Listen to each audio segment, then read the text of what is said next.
Hey, what's up, everyone? We've talked about how I made a lot of money from this flip and how I was able to turn a good profit without even having to do a lot of work from this flip. And today we're going to get super real and I'm going to share with you how I lost $50,000 on a flip. Nobody likes to talk about losses, and I'm a little bit nervous, but I've really learned a lot from this loser deal, and I'm hoping that by sharing my story with you, you can avoid the mistakes that I've made. The agenda for today, I'm going to share with you how I got the deal, the before and after walkthrough, all the numbers, and unexpected things that happened during construction, and the rocky sale process, and stay until the very end when I share all the lessons that I've learned. For those of you who are new to the channel, I'm a house flipper in the San Francisco Bay Area, and I've been flipping houses for 3 years now. I flip 7 to 8 houses a year, and 2019 was my first 7-figure profit year. Let's start from how I got this deal. It was back in May 2018. And as we've mentioned a few times in the previous episodes, 2018 was a tricky year for the housing market in the Bay Area. From January to March, the market was super hot, and there was a lot of competition around home sales. Many houses were bid up by a couple $100,000 over asking price. At the beginning of April, all of a sudden, the market started to slow down. You don't see as many buyers at open houses, and some homes started to sit on the market. So in May 2018, I started to see this downward trend, but because I was so new in the business, I didn't really know what to expect. This property was brought to me by an agent in my network who happens to know the listing agent. The seller just inherited the house. He wanted cash quickly, and he also needed a short rent back so he could find his next home before having to move out. The seller initially wanted $1.2 million, but after some negotiation, we settled on $1.15 with a month of rent back. Like most of my other flips, this home was in very poor condition. The house is in the Cambrian neighborhood in San Jose. It has 3-bedroom, 2 baths, 1,500 square feet. The exterior of the house looked tired and the front yard was bare. Once you walk in the door, the living room has dirty and stinky carpet. From the doorway in the living room, you can go into the kitchen. The kitchen is all original from the 1950s. The cabinets and appliances are all very dated. I plan to gut the whole kitchen and open up the wall between the kitchen and the living room. Right off of the kitchen is the dining space. There's a wooden shelf that separates the dining room and the bedroom. There are big holes in the shelf that you could see through from the dining room into the bedroom or vice versa, so there's no good insulation or privacy. On the side of the dining space is the family room that was added on without a permit. It doesn't have any windows, but a slider. You can tell from the wall texture that this wall used to be an exterior wall. The first bedroom off of the dining room is the master. It has dirty carpet and wallpaper. The master bathroom is small and dated. The shower is so tiny. The other 2 bedrooms are similar in size and condition. The guest bathroom was very run down and the toilet was missing. Let's check out the backyard. The paint on the wooden deck is peeling off, and the deck is rotten in places and needs to be repaired. The backyard is spacious but has dead grass and is not well kept. There are a peach tree and grapevines in the corner, which are nice and lush. Let's look at the numbers when I bought the house. Before I purchased this house, I already had 3-4 other projects going on, so I couldn't fund the purchase of this property with my own money as I normally do. So instead, I had to bring in an equity partner for the very first time.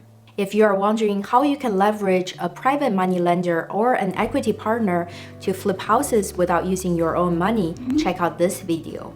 At the time of purchase, My estimated after repair value was $1.5 million, and the initial rehab cost was $85,000. My estimated hold time was 4.5 months, which includes the 1 month of free rent back, and the estimated profit was $130,000. Based on my agreement with the equity partner, he's going to fund 10% of the purchase price in exchange for 10% of the final profit.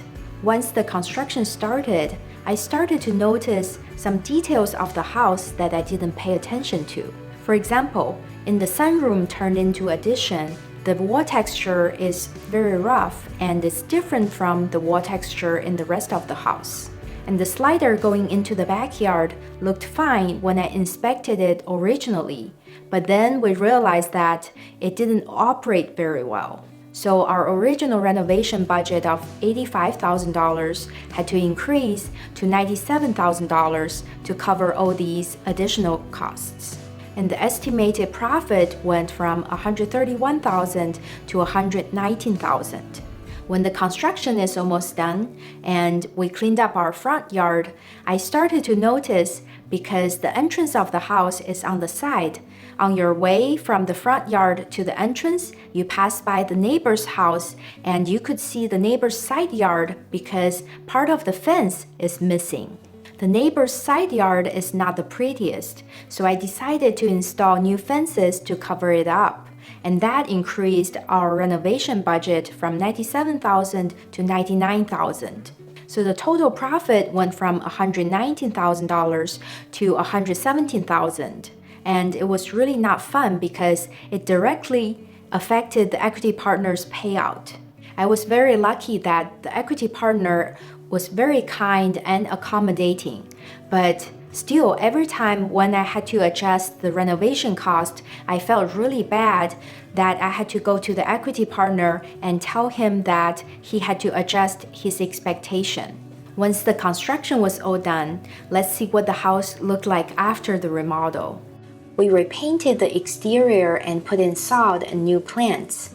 The old home got a new life. This is the new fence we built to have more privacy.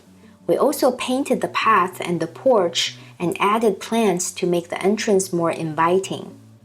The front door was replaced and painted a sleek black color. As soon as you walk in the door, you are welcomed by the beautifully staged living room. The refinished hardwood floors are gleaming. We put in a lot of recessed lights to brighten up the space. The tiled fireplace became the focal point of the living room. The den was staged as an office, and we eliminated the doorway to the kitchen to make the layout more functional. From the living room, you can see the kitchen through the big opening we created, which achieves the highly desirable open concept. The kitchen is completely remodeled with white shaker cabinets, subway tile backsplash, and stainless steel appliances. The white quartz countertops match perfectly with the gray subway tiles. The dining room looks much better after we remove the wooden shelves. The family room looks more coherent with the rest of the house after we painted the walls and installed new carpet. The new slider also gives you a good view of the backyard. We put in a new door in the master bedroom, and the black hardware looks so modern. We also removed the ugly carpet and refinished the hardwood floors. The master bathroom is still small, but the accent marble shower tiles came out so pretty. The other bedrooms had a makeover too and are more habitable now. The guest bathroom has new tiled floors and shower tiles that look so clean and stylish. Going through the new black slider in the family room, we get to the new backyard. The deck was repaired and repainted. The lush new lawn makes the space family-friendly. I was very happy with how it turned out after the remodel, and we put it on the market in August 2018 at $1.488888. Initially, we had a lot of interest and many showings, but nobody was ready to make an offer because the market was declining and buyers are very hesitant and they are afraid of overpaying. After 3 weeks being on the market, we dropped the price by $888 to see if we can get back on buyers' radar, but no takers. So another 2 weeks later, we had to drop the price by $50,000. And we started to get some lowball offers in the $1.2, $1.3 million range. I realized that the longer that the house is on the market for sale, the less that buyers are willing to pay for it. So I decided to make another big adjustment to get the house sold as soon as possible. So we dropped the price to $1.35 and finally got an offer at $1.33. That was $170,000 below the estimated ARV when I first purchased the house, and also an 11% decline. It took 2 months to finally get an offer on the house, and it was a very sad 2 months because after all the work and money I put in the house, I had to watch it sit on the market with the value continue to decline, and in the end I realized that not only I was not able to make a profit, I had to take a big loss. It was also difficult to report to the equity partner because it was my first time working with him and I completely failed to deliver the projected profit. The final numbers on the house were not pretty. It was my first and so far the only loss in the house flipping business. I've shared the top mistakes that house flippers make in this video, but specifically on this deal, I made 3 mistakes. The lessons on this deal were so valuable because I always knew that the market could shift anytime, but I never experienced it in such a real way. From May to August 2018, it was only 3 months, but the market declined by more than 10%. So my first mistake was not having a vision. I saw that the market was appreciating like crazy in 2017 and early 2018, but I didn't prepare myself for a downward shift that was coming. Back then, I was operating on too thin of a profit margin. A 10% market shift completely wiped out my profit and some more. Since then, I've adjusted my formula and require at least a 15% margin on the deals to shield any potential market risk. Mistake number 2, the resale value of this house was higher than the median sale price in the area. This house is in a small pocket in the Cambrian neighborhood, and the schools are a little better than the rest of Cambrian. But when the market is declining, people just don't feel like paying a premium.